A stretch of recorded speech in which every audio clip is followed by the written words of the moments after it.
Turkey plays a central role in the migration crisis affecting Europe. Since the Syrian war, Turkey has hosted more than 3.5 million Syrian refugees under what it is called temporary protection.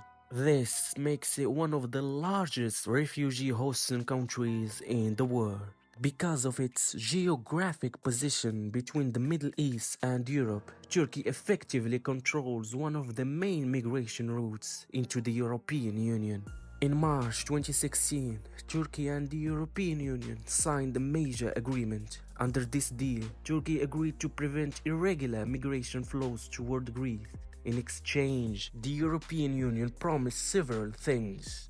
6 billion euros in financial support, visa liberalization for Turkish citizens, modernization of the customs union, and renewed progress in Turkey's European Union accession process. However, many of these promises were delayed or only partially fulfilled, which created tensions between both sides. From early on, Erdogan made it clear that migration could be used as a lever. He repeatedly warned that European Union did not respect its commitments, especially visa liberalization and financial payments. Turkey might stop controlling migration flows. This warning turned into concrete action in 2019 and especially in early 2020. In February 2020, after a military escalation in Syria, that resulted in the death of 33 Turkish soldiers, Erdogan made a decisive move. Turkey effectively opened its borders.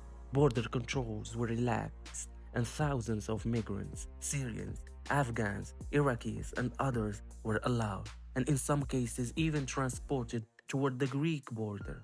Reports showed that buses organized by Turkish authorities helped move migrants from cities like Istanbul to the borders area near Edirne.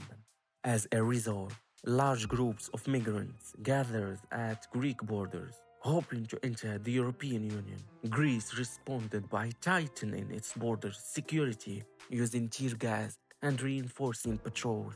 Bulgaria also deployed additional troops. European officials described Turkey's action as a form of blackmail, accusing Ankara of using vulnerable people as a geopolitical tool.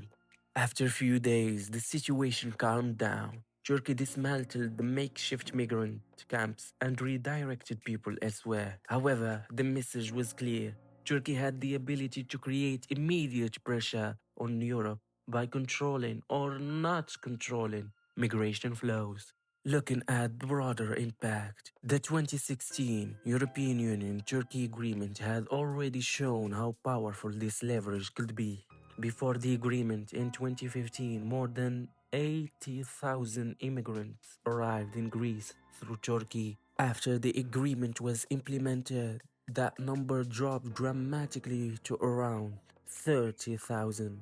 In 2016, a reduction of about 95%. This shows how strongly migration flows depend on Turkey's cooperation. From a legal perspective, Turkey relies on its domestic law, adopted in 2013, which introduced the concept of temporary protection for large groups of refugees.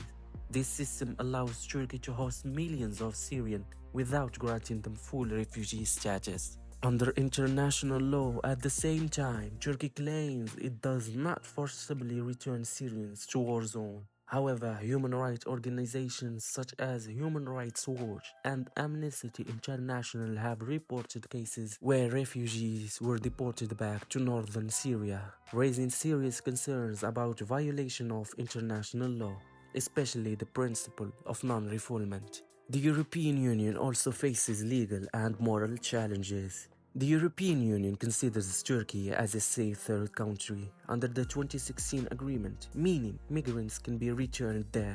But many experts and organizations dispute this classification, arguing that Turkey does not always guarantee sufficient protection for refugees. This creates a legal gray zone around the agreement. Beyond legal issues, migration has become part of broader diplomatic negotiations. Erdogan has often linked migration control to other demands. This includes faster financial aid, visa-free travel for Turkish citizens, support for Turkey's policies in Syria, and progress in European Union membership talks. In some cases, he has also connected migration to regional disputes, such as tension with Greece and Cyprus in the eastern Mediterranean. For example, in 2019, Erdogan warned that he could open the gates if Europe did not support Turkey's plan for a safe zone in northern Syria. Similar warnings were made in the context of disputes over gas exploration in the Mediterranean. This shows that migration is not just a humanitarian issue, but also a strategic tool in Turkey's foreign policy. Despite these pressures, the European Union has responded in a mixed way. On one hand, it has maintained the 2016 agreement and continued to provide financial support to Turkey. It has also strengthened its support for Greece, especially during moments of crisis like in 2020. On the other hand, the European Union has refused to grant visa liberalization, arguing that Turkey has not met all the required conditions, including reforms to its anti-terrorism laws. At the same time, the European Union remains vulnerable.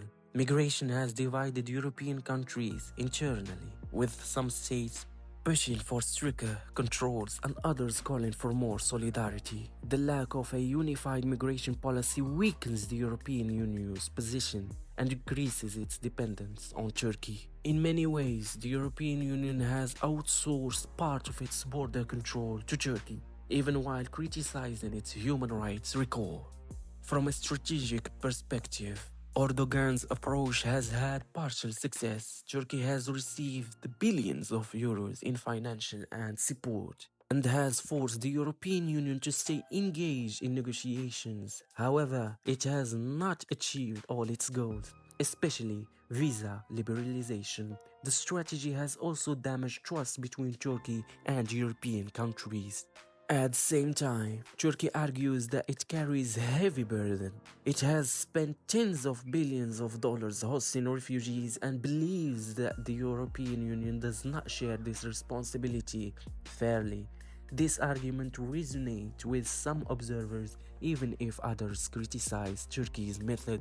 This situation raises important ethical questions. The use of migrants as a political tool has been widely criticized. Migrants themselves are often placed in dangerous and uncertain situations, becoming what some investigators describe as pawns in a geopolitical game. Both Turkey and the European Union have been accused of failing to fully respect the rights of these individuals.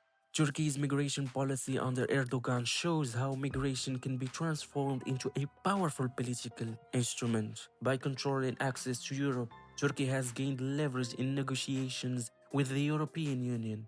The European Union, in turn, has managed to reduce migration flows but at the cost of increased dependence on Turkey and ongoing legal and ethical challenges. The situation remains unstable, shaped by geopolitical tensions, domestic politics, and the unresolved question of how to manage migration in a fair and sustainable way.